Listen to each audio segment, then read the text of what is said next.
paso me voy para siempre, un paso fuerte, un paso hacia adelante. 2 pasos me voy sin mirarte, tan lejos pise. 2 pasos y ya te olvidé. 3 pasos ya son hacia el este, el sur, el oeste. 3 pasos creo mucho me parece. ¿Y cuándo volverá? Je ne reviendrai pas. Je suis si loin déjà. ¿Cuándo volverás? Un día o jamás. ¿Y cuándo volverás? Mira, vemos aquí la barrio, transmitiendo desde la Feria Internacional del Libro del Sócrates. Un día o jamás.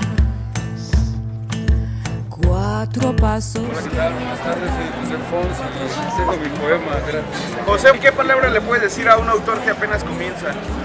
Hazlo, no te preocupes si lo haces mal, la única manera de aprender es haciéndolo. O sea, no lo intentes, hazlo. Hazlo, 5 pasos y te perdoné.